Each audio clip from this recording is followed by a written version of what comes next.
ان کنتم تحبون اللہ فاتبعونی یحببکم اللہ صدق اللہ العظیم وبلغنا رسولہ النبی الامین الکریم ونحن علی ذلک لمن الشاہدین والشاکرین والحمد للہ رب العالمین۔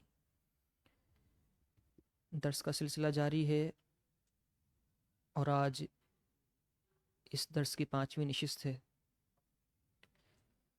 اولیاء اللہ کا اللہ سے جو تعلق ہے اور اس تعلق کی بنیاد کن باتوں پر ہے، ہمیں ان کی سیرت سے کیا روشنی ملتی ہے اور ان کے واقعات سے کیا ہدایت ملتی ہے، سب پر گفتگو ہو رہی ہے۔ یہ جس آیت کی میں نے تلاوت کی، اس میں اللہ تعالیٰ نے ارشاد فرمایا ہے، محبوب آپ فرما دیجئے اگر تم اللہ سے محبت کرتے ہو تو میری پیروی کرو، میری اتباع کرو، اللہ بھی تمہیں محبوب بنا لے گا، اللہ تم سے محبت کرے گا۔ یہ محبت ہے کیا؟ کل عشق کی تعریف بیان کی تھی۔ محبت کیا ہے؟ حب کیا ہے، جس کو عربی میں حب کہا جاتا ہے؟ دراصل 2 حروف ہیں، ہا اور با۔ با پر تشدید ہو تو پھر 3 بن جائیں گے، لیکن دیکھا جائے تو 2 حرف ہیں، ہا اور با۔ ہا کا جو مخرج ہے وہ ہے اقصى الحلق، حلق کی انتہا۔ یہ جو آخری کنارہ ہے حلق کا، جو نظر نہیں آتا، یہ ہا کا مخرج ہے۔ اور با حروف شفویہ میں سے ہے، جو ہونٹوں سے ادا ہوتے ہیں۔ با، فا، میم، واو، یہ حروف شفویہ آپ نے پڑھے ہیں تجوید کے اندر۔ تو ہا حلق کا کنارہ ہے اور با منہ کا آخری کنارہ یعنی ہونٹ ہے۔ تو یہ لفظ ایسا ہے کیوں؟ ایسا لفظ کہ جو محبت کو دکھاتا ہے، محبت کو ظاہر کرتا ہے، حب، ایسا ہے کیوں؟ تو علماء نے لکھا بات یہ ہے، حب ایک ایسا پوشیدہ جذبہ ہے، جب شروع ہوتا ہے تو چھپا ہوا ہوتا ہے، پوشیدہ ہوتی ہے، لیکن جب بڑھتی ہے، انتہا کو پہنچتی ہے تو ظاہر ہو جاتی ہے، ہونٹوں پر آ جاتی ہے، پھر ظاہر ہو جاتی ہے۔ یہی معاملہ ہے عشق الہی کا اور محبت الہی کا۔ شروع میں انسان پوشیدگی کے عالم میں ہوتا ہے، نوافل، روزے، نمازیں، زکوٰۃ، خیرات، دیگر نفلی عبادات فرائض کے ساتھ ساتھ ادا کرتا رہتا ہے، چھپ چھپ کر روتا ہے، اس کی یاد میں آنسو بہاتا ہے، اور پھر دنیا اس کو دیوانہ کہنا شروع کر دیتی ہے۔ تو یہ ایسا جذبہ ہے جو پوشیدگی سے شروع ہوتا ہے، افشار اور اظہار پر اور کشف پر جا کے ختم ہو جاتا ہے۔ یہ حب ہے، یہ محبت ہے۔ اسی حب کے اوپر جس طرح لفظ حب ہے، اسی طرح پوری قصیدہ بردہ شریف کی پہلی فصل ہے، جس میں پہلے حضرت امام بوصیری اپنا عشق چھپاتے ہیں، اور چھپا چھپا کے اور پھر آخر میں آتے ہیں تو اس کا اظہار کر دیتے ہیں۔ نام سرا طیف من احوا فارقنی، ہاں پھر جا کے کہتے ہیں ہاں مجھے رات کو اس کا خیال آیا تھا تو میں بے چین ہو گیا تھا۔ والحب یعترض اللذات بالالم، لیکن شروع میں کیا کہہ رہے ہوتے ہیں؟ نہیں، اپنے آپ سے باتیں کرتے ہیں۔ امین تذکری جیرانم بزی سلامی مزشت دم انجرامی مقلتم بدمی ام حبت الریح من تلقائی کاظمت و اومد البرق فی الظلماء من ادامی۔ پھر اپنے آپ سے ہی پوچھ رہے ہوتے ہیں اگر محبت نہیں ہے تو پھر فما لعینیک ان قلت تکف فاہمتا وما لقلبی کا ان قلت تستفق یہیمی۔ اگر نہیں ہے محبت تو پھر آنکھوں سے آنسو کیوں نکلتے ہیں؟ وہ اردو میں ایک مشہور محاورہ ہے، کہا جاتا ہے عشق اور مشک چھپانے سے بھی نہیں چھپتا، نہ عشق چھپتا ہے نہ خوشبو چھپتی ہے۔ تو یہ محبت، حب بھی ایسی چیز ہے ابتدا میں، لیکن اب تو معاملات ایسے ہیں نا کہ جو 2 رکعت نماز نفل پڑھ لے سب کو بتاتا پھرتا، یعنی وہ ہا پر آتا ہی نہیں ہے، پہلے ہی با پر پہنچ جاتا ہے، پہلے ہی با پر چھلانگ لگا کر پہنچنے کی کوشش کی جاتی ہے۔ لیکن اصل بات تو یہ ہے کہ جسے وہ رب پسند کر لے، جسے وہ کہہ دے، جس طرح سیدنا صدیق اکبر رضی اللہ تعالیٰ کے لیے جبریل امین کو بھیج کر رب نے فرمایا تھا محبوب ابو بکر سے پوچھو کیا وہ اپنے رب سے راضی ہے؟ پوری دنیا کہتی ہے کہ اللہ مجھ سے راضی ہو جا، اور سیدنا صدیق اکبر کے لیے پوچھوایا گیا تھا کہ یہ پوچھو کیا وہ اپنے رب سے راضی ہے؟ حضرت بابا فرید الدین گنج شکر رحمۃ اللہ تعالی علیہ نے اسرار الاولیاء میں ایک واقعہ بیان فرمایا ہے۔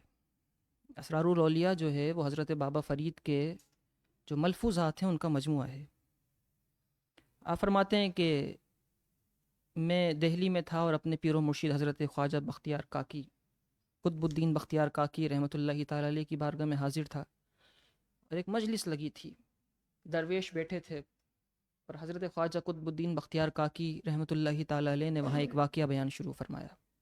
آپ نے فرمایا درویشوں سنو، درویشوں سنو، لیلا کی یہ عادت تھی کہ وہ خیرات بانٹا کرتی تھی، خیرات تقسیم کیا کرتی تھی۔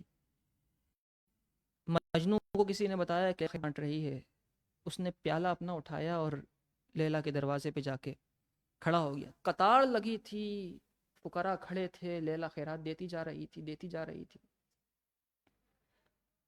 مجنوں کا نمبر آیا تو لیلا نے دھتکارا، دروازہ بند کیا اور اندر چلی گئی۔ مجنوں نے جب یہ منظر دیکھا تو خوشی سے ناچنے لگا، جھومنے لگا، رقص کرنے لگا۔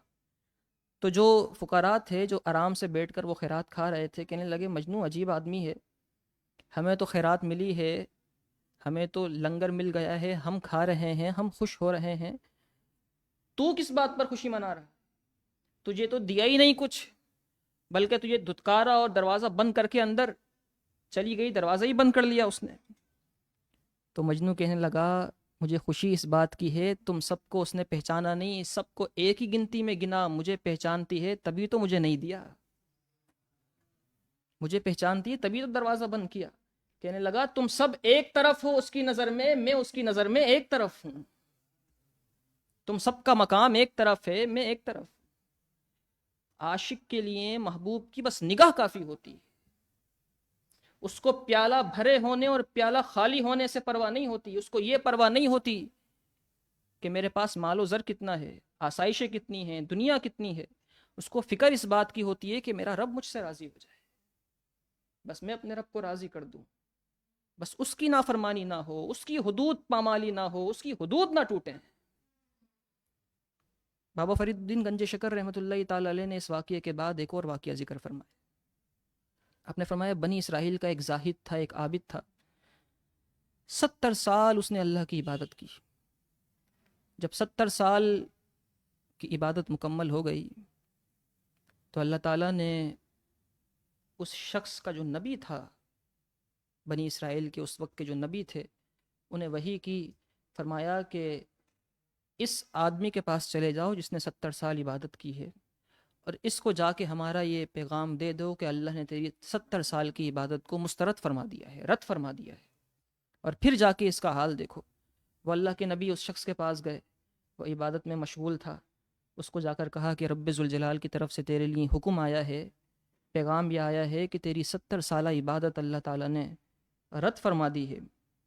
تو وہ یہ جملہ سننے کے بعد رقص کرنے لگا، جھومنے لگا، اور کہنے لگا مجھے قبول اور نا قبول سے غرض نہیں ہے، خوشی اس بات کی ہے کہ میرے محبوب نے مجھے یاد تو کر لیا، اس نے میرے پاس آپ کو بھیج تو دیا، اس نے میرا نام تو لے لیا، اس نے ذکر تو کر دیا کم از کم، اس کو یہ تو معلوم ہے کہ میں اس کی عبادت کرتا ہوں۔ اور ایک طرف ہماری عبادات ہیں، ہمیں تو یہ بھی معلوم نہیں ہوتا کہ سجدہ کرتے وقت اگر کوئی یہ پوچھ لے کہ کتنی مرتبہ سبحان ربی الاعلیٰ پڑھا تھا تو سلام پھیرنے کے بعد کوئی یہ بھی نہیں بتا پائے گا، بلکہ امام نے نماز پڑھائی ہو اور سلام پھیرنے کے بعد کوئی یہ پوچھے یہ بتائیے کہ امام نے پہلی رکعت میں کیا تلاوت کیا، دوسری میں کیا کیا، اکثر مقتدیوں کو یہ بھی معلوم نہیں ہوگا۔ اگر وہ پہلی میں سورہ کوثر، دوسرے میں سورہ اخلاص بھی پڑھ لے جو کہ ہر ایک کو عموماً یاد ہے، تو وہ بھی بتا نہیں پائے گا، اس کو خود بھی معلوم نہیں ہوگا کہ میں نے پڑھا کیا تھا۔ کوئی اگر یہ پوچھے کہ ظہر کی فرض پڑھے ہیں، سنتیں پڑھی ہیں، یہ بتاؤ کہ آج ظہر کے فرض میں کون سی تلاوت کی تھی، خود سے پڑھتے ہوئے سنتوں میں کیا پڑھا تھا بتانے والا یہ بھی نہیں بتائے گا. ہاں کوئی اگر ایسا ہوگا اللہ کا بندہ جس کو چاروں کل سے محبت ہو اور پہلی میں سورہ کافرون، دوسری میں اخلاص، تیسری میں فلک، چوتھی میں ناس پڑھتا ہو تو وہ تو بتا دے گا رٹا لگا کر، لیکن جو مختلف پڑھتا ہو وہ نہیں بتا پائے گا، کیونکہ ہمارا وہ ربط ہی نہیں، وہ تعلق ہی نہیں، وہ بنیاد استوار ہی نہیں، وہ شوق ہی نہیں. حضرت ملا جامی رحمۃ اللہ تعالی علیہ نے مثنوی ہفت رنگ کے اندر، حضرت عبد الرحمن جامی رحمۃ اللہ تعالی علیہ صرف نحو کے امام نہیں تھے، آپ تصوف کے بھی امام تھے. آپ نے مثنوی لکھی ہے، اس کا نام ہے مثنوی ہفت رنگ، کیونکہ شاعر بھی تھے. اس میں آپ نے اسی لیلہ کے واقعے کو ایک الگ طریقے سے بیان فرمایا ہے. آپ نے فرمایا کہ لیلہ کی عادت تھی کہ ہر ماہ کی ابتدائی 7 راتوں میں وہ خیرات کیا کرتی تھی. وہ بکری کا دودھ نکالتی مہینے کے آخری دنوں میں اور اس کو جمع کر لیتی، پھر اس سے مختلف طرح کی چیزیں بناتی اور مہینے کی ابتدا میں خیرات کیا کرتی تھی. مجنوں کو خیال آیا تو اس نے بھی اپنا پیالہ اٹھایا اور منگتوں کی صف میں کھڑا ہو گیا تاکہ ان فقیروں کی وجہ سے مجھے بھی مل جائے گا، لیلا کے ہاتھ سے کچھ مل جائے گا. کہتے ہیں لیلا کے گھر کے پاس پہنچا، 100 سے زائد منگتے کھڑے تھے. مجنوں نے اپنی باری کا انتظار کیا. لیلا نے جب مجنوں کا پیالہ دیکھا تو ہاتھ مارا، سب کو دیا لیکن مجنوں کو نہیں دیا، اس کا پیالہ بھی توڑ دیا. سب کو دیتی رہی، مجنوں کی باری آئی تو اس کا پیالہ توڑ دیا. پیالہ جب ٹوٹا، زمین پر پیالہ گرنے کی آواز آئی تو مجنوں کو وجد آ گیا اور وہ رقص کرنے لگا. تو جو دیگر فقراء بیٹھے تھے پوچھنے لگے مجنوں تجھے کیا ہوا، تیرا تو پیالہ تک توڑ دیا اس لیلا نے، ظلم کیا تیرے ساتھ؟ اس نے کہا ظلم نہیں کیا، اس کی یہ محبت ہے، تم سب کو نہیں شمار کیا، تم سب کو نہیں دیکھا، دے دیا. مجھے نہیں دیا کا مطلب مجھے پہچانتی اور جانتی ہے. اس کو یہ تو معلوم ہے کہ یہ اس کا عاشق ہے، اس کو یہ تو پتا ہے کہ یہ اس کا اپنا ہے، یہ اس کا پیارا ہے. تو یہ جو راہ ہے، جو راہ تصوف ہے، اس کے اندر قدم قدم پر مشکلات آتی ہیں، اور جو دین کا کام کرنے کے لیے نکلتا ہے اس پر تکالیف، اس پر آفتیں اور مشکلات اس کا گھیرا کرتی رہتی ہیں. لیکن استقامت بڑی چیز ہے. کچھ لوگ ان مشکلات کو دیکھنے کے بعد یہ سوچ کر پیچھے ہو جاتے ہیں، بعض اوقات طلبہ بھی یہ سوچ کر پیچھے ہو جاتے ہیں کہ ہم نے پڑھا اتنا، اور شیطان یہ وسوسہ دلاتا ہے کہ 8 سال دین پڑھا، قال اللہ اور قال رسول اللہ پڑھتے رہے، اور پھر اس کے بعد کریں گے کیا؟ نوکری کون سی ملے گی؟ پیسہ کہاں سے آئے گا؟ انہیں یہ فکر نہیں ہوتی کہ اس رب نے انہیں اپنی راہ کے لیے 8 سال کے لیے مستقل چن لیا ہے. کیا یہ کم ہے کہ اس دور کے اندر، جس دور میں افراتفری کا عالم ہے، نوجوانوں کی نوجوانیاں انہیں برباد کر رہی ہیں، اسکولز، کالجز، یونیورسٹیز اور دیگر جو عصری علوم کے ادارے ہیں، وہاں کی جو حالت ہے، نہ ظاہر پاکیزہ، نہ باطن پاکیزہ، نہ خلوتیں پاکیزہ، نہ جلوتیں پاکیزہ. ایسے دور میں اللہ تعالیٰ نے دین کے طلبہ کو اگر ان سب چیزوں سے بچا کر 5 وقت کا نمازی بنا دیا ہے، اپنے راہ کے اندر 24 گھنٹے رکھا ہے، گویا کہ آپ کا اعتکاف ہے، اعتکاف علمی ہے. یہ اعتکاف علمی ہے جو 8 سال کا آپ کر کے یہاں بیٹھے ہیں. لیکن شیطان جب وسوسے دلاتا ہے تو نہ وہ اس طرف پڑھ پاتا ہے نہ اس طرف پڑھ پاتا ہے. دنیا سے بھی کٹ گیا، اور دین کی راہ میں آنے کے بعد دینی اعتبار سے وسوسے آنا شروع ہوئے تو نہ دین پڑھ پاتا ہے نہ دنیا پڑھ پاتا ہے. دونوں جگہ خسیرت دنیا والآخرہ، دنیا اور آخرت دونوں برباد کر بیٹھتا ہے. حضرت سیدنا سری سختی رضی اللہ تعالی عنہ، یہ خاص طور پر دین پڑھنے والے طلبہ کے لیے یہ وہ خاص جملہ ہے. روزانہ ایک جملہ آپ کو سے ایک جملہ یہ بھی، حضرت سیدنا سری سختی رضی اللہ تعالیٰ عنہ کے پاس ایک طالب علم حاضر ہوا اور کہنے لگا کہ یا شیخ ذرا یہ بتائیے کہ وہ کون سی چیز ہے جو اللہ کے بہت قریب ترین ہے اور جس کو اپنانے کے بعد، جس پر عمل کرنے کے بعد بندہ رب کا محبوب بن جاتا ہے، وہ کون سی ایسی چیز ہے؟ تو حضرت سیدنا سری سختی رضی اللہ تعالیٰ رونے لگے، اور آپ نے فرمایا وہ چیز یہ ہے کہ ان یطلی اللہ علی قلبک وانت لا ترید من الدارین غیرہ، فرمایا وہ چیز یہ ہے کہ جب اللہ تعالیٰ تیرا دل دیکھے تو یہ دیکھے کہ تو دونوں جہانوں میں اس کے سوا کچھ چاہتا ہی نہیں ہے۔ ان یطلی اللہ علی قلبک وانت لا ترید من الدارین غیرہ، وہ چیز یہ ہے جو اللہ کا محبوب بنا دیتی ہے کہ جب وہ تیرا دل دیکھے، جب وہ مخلوق کے دلوں میں سے تیرے دل پر نگاہ کرے تو یہ دیکھے کہ اس میرے بندے کو میرے علاوہ کچھ چاہیے ہی نہیں، اور جس کو وہ مل جاتا ہے پھر اس کو سب عطا فرما دیا کرتا ہے، اس کو وہ اپنے کرم سے ہر چیز عطا فرما دیا کرتا ہے۔ حضرت خواجہ نظام الدین اولیاء محبوب الہی رحمۃ اللہ تعالی علیہ کچھ نیکیوں کا اور اچھے اعمال کا تکبر ہوتا ہے۔ انسان نیک کام کر لے، تھوڑا سا پڑھ لے تو اس میں کبر آ جاتا ہے، تکبر آ جاتا ہے کہ میں اونچے مقام پر بیٹھوں، میں اچھی مسند پر بیٹھوں، میں آگے بیٹھوں، میں زمین پر نہیں بیٹھ سکتا، میں اس کے لیے کھڑا ہو جاؤں ادباً، یہ نہیں ہو سکتا، یہ چیز پیدا ہو جاتی ہے۔ اور پھر جب پڑھ لکھ کر فارغ التحصیل ہوتے ہیں تو شیطان کے مزید وار ان پر ہوتے ہیں، پھر وہ کمتر سمجھنے لگتا ہے، پھر وہ بات بات پر اپنے آپ کو یوں سمجھتا ہے جیسے کہ میں کوئی الگ مخلوق ہوں اور پوری دنیا گنہگار ہے، بس میں ایک نیکوکار ہوں، اور یہ چیز پھر اس کو لے ڈوبتی ہے۔ حضرت خواجہ نظام الدین اولیاء محبوب الہی رحمۃ اللہ تعالی علیہ، آپ اپنے مریدین کے ساتھ بیٹھے تھے کہ کچھ نوجوان گزرے، رقص کرتے، ناچتے، گاتے، جھومتے جا رہے تھے، اپنے ہی رنگ میں مگن تھے، کچھ شراب کے نشے میں دھت تھے، مختلف کیفیات تھیں۔ تو حضرت خواجہ نظام الدین اولیاء رحمۃ اللہ تعالی علیہ کے مریدین نے کہا حضرت یہ نوجوان دیکھیں کیسے رقص کرتے جا رہے ہیں، کیسے اپنا وقت برباد کر رہے ہیں، ان کے لیے حضرت بد دعا فرما دیں، ان کو بد دعا دے دیں کہ اللہ انہیں غارت کرے، برباد کرے انہیں، کیسے نوجوان ہیں، نہ نماز کی فکر نہ روزے کی فکر، کیسے جا رہے ہیں دنیا میں مگن جا رہے ہیں۔ تو حضرت خواجہ نظام الدین اولیاء محبوب الہی رحمۃ اللہ تعالی علیہ نے ان کے لیے دعا کی، آپ نے دعا یہ فرمائی الہی سیدی اسألک ان تفرحہم فی الآخرہ کما فرحتہم فی الدنیا، فرمایا اے اللہ جیسے تو نے انہیں دنیا میں خوش رکھا ہے آخرت میں بھی ایسے ہی خوش رکھنا، جیسے دنیا میں خوش ہیں اللہ تو نے ہی خوش رکھا ہے، جیسا تو نے انہیں دنیا میں خوش رکھا ہے مولا آخرت میں بھی انہیں اسی طرح خوش رکھنا۔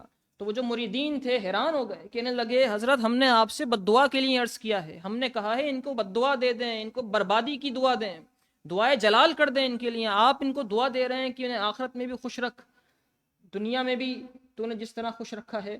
تو آپ نے فرمایا بات یہ ہے یہ بد دعا نہیں، اس سے بڑھ کر کوئی دعا نہیں، اگر اللہ انہیں آخرت میں خوش رکھے گا تو دنیا میں ان کو توبہ کی توفیق عطا فرما دے گا، جب دنیا میں توبہ کی توفیق دے گا تو ان کا یہ حال ختم ہوگا، اگر میری یہ دعا قبول ہو گئی اور رب نے یہ فیصلہ کر دیا کہ انہیں آخرت میں خوش رکھنا ہے تو انہیں دنیا کے اندر توبہ کی توفیق دے گا، ان کا حال اچھا کرے گا، اور اچھا کرنے کے بعد انہیں جنت میں جا کر اس سے زیادہ خوشیاں عطا فرما دے گا۔ اللہم تفرحہم فی الآخرہ کما فرحتہم فی الدنیا، اے اللہ انہیں آخرت میں بھی یوں ہی خوش رکھ جیسے تو نے انہیں دنیا میں خوش رکھا۔ لوگوں کے ساتھ محبت کا، بھائی چارے کا، اخلاص کا، محبت کے ساتھ لوگوں سے ملیں، لوگوں کو دین کی طرف راغب کریں۔ آپ کا کردار، آپ کی گفتار، آپ کا بات کرنے کا انداز، آپ کا حلیہ ایسا ہونا چاہیے کہ جو دیکھے وہ دین کے قریب آ جائے، یوں نہ ہو کہ یہاں سے جانے کے بعد طالب علم کی ٹوپی بھی اتری ہے، اس کا امامہ بھی اترا ہے، اس کا لباس بھی تبدیل ہو گیا، اس نے داڑھی شریف کٹوا دی، نماز کا وقت ہو رہا ہے، وہ اپنے دوستوں کے ساتھ لہو لعب میں مشغول ہے، تو دیکھنے والے یہ نہیں دیکھیں گے کہ یہ ایسا کر رہا ہے، دیکھنے والے یہ دیکھیں گے کہ عجیب آدمی ہے، دین پڑھ کر بھی عقل نہیں آئی۔ حضرت امام سیوطی کی کتاب پڑھ کے بھی اس کا دل نہیں بدلا، ملا جامی کی کتاب پڑھ کے بھی اس کا دل نہیں بدلا، امام قدوری کی باتیں پڑھ کے بھی، سن کے بھی، ان کے قلم کی تحریریں پڑھ کر بھی اس کا دل نہیں بدلا، تو اس سے بہتر تو ہم ہیں، کم از کم یوں تو نہیں کرتے۔ ان کے دلوں میں اگر یہ خیال آ گیا تو سمجھ لیجئے آپ کی وجہ سے لوگ دیندار لوگوں کو برا بولنا شروع کر دیں گے۔ آپ کا کردار صرف آپ کا کردار نہیں، اب آپ دین سے وابستہ ہیں، دین سے منسوب ہیں۔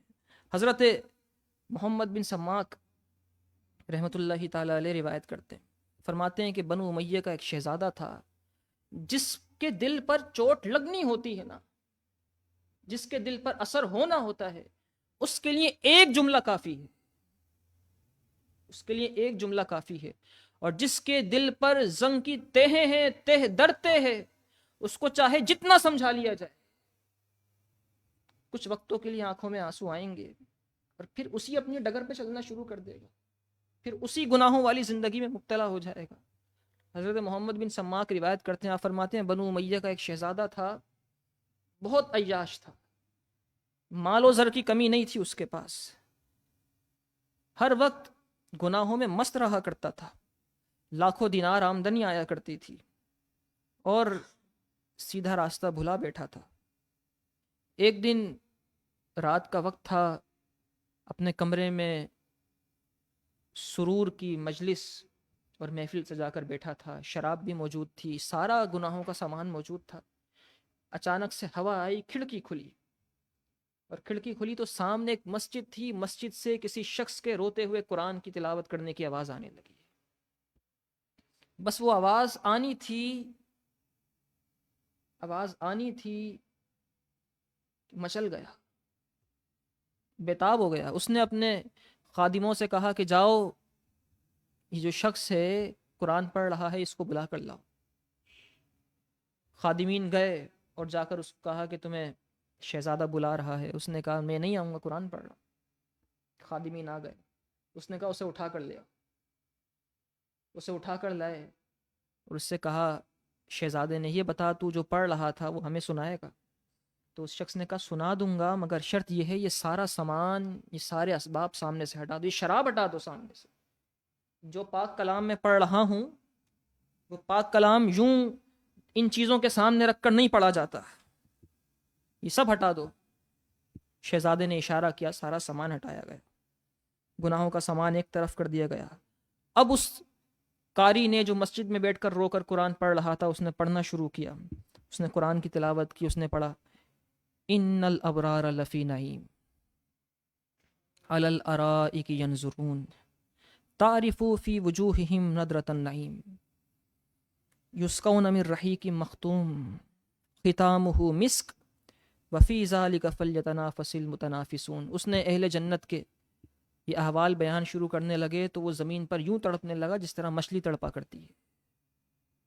اس نے کہا میں کس طرف ہوں، اور نیک کام کرنے پر اتنے مزے ملیں گے، اتنی چیزیں ملیں گی۔ زمین پر تڑپنے لگا، اور کچھ دیر کے بعد اس کی چیخ نکلی، اور اس نے اس عارف کو، اس قاری کو گلے سے لگا لیا۔ پھر اس دیوانے نے، جو شہزادہ تھا دیوانہ ہو چکا تھا، چٹائی بچھائی اور اس عارف سے کہا، اس قاری سے کہا کہ اے قاری مجھے توبہ کرا۔ اس قاری نے توبہ کرائی، اور توبہ کرانے کے بعد پھر اس شہزادے نے کہا اب مجھے اور کچھ سنا، اور اس رب کا کلام سنا۔ تو اس نے پھر پڑھنا شروع کیا۔ اس قاری نے پڑھا وجوہ یومئذ ناظرہ الی ربہا ناظرہ، اس دن چہرے خوش ہوں گے اور اپنے رب کو تک رہے ہوں گے۔ اس نے یہ آیت سننی تھی کہ بے ہوش ہو کر گر گیا۔ ہوش آیا تو اپنی ساری دولت صدقہ کی اور مکہ مکرمہ جا کے رہنا شروع کر دیا۔ روزانہ حجر اسود کے نیچے کھڑا ہو جاتا، بیٹھ جاتا، حجر اسود کو چومتا، اور پھر حتیم میں بیٹھ کر رویا کرتا اور دعا کیا کرتا تھا کہ اے میرے مولا، میں نے ساری راتیں ضائع کر دیں، میں نے ساری جوانی ضائع کر دی، میں نے سارا وقت ضائع کر دیا، کاش یہ مجھے پہلے ملا ہوتا، کاش میں نے تیری یہ قرآن کی 2 آیتیں پہلے سنی ہوتی۔ اے اللہ، نہ نوافل پڑھے، نہ نمازیں پڑھی، نہ جانے کتنی راتیں ضائع کر دیں، تجھ سے دور رہے، مالک میری توبہ قبول فرما۔ یوں روتا رہتا، صبح شام روتا، بالخصوص تہجد کے وقت آ کے رویا کرتا، اسی طرح روتے روتے بوڑھا ہوا اور ایک دن اس کی روح قفس انصری سے پرواز کر۔ سمجھنے والوں کے لیے قرآن کی ایک آیت کافی ہوتی ہے، وجوہ یومئذ ناظرہ الی ربہا ناظرہ۔ اللہ تعالیٰ ایسے لوگوں کے زمرے میں ہمیں بھی شامل فرما دے۔ اللہ تعالیٰ ہمیں بھی جلد توبہ کی توفیق عطا فرمائے۔ وآخر دعوانا الحمد للہ رب العالمین۔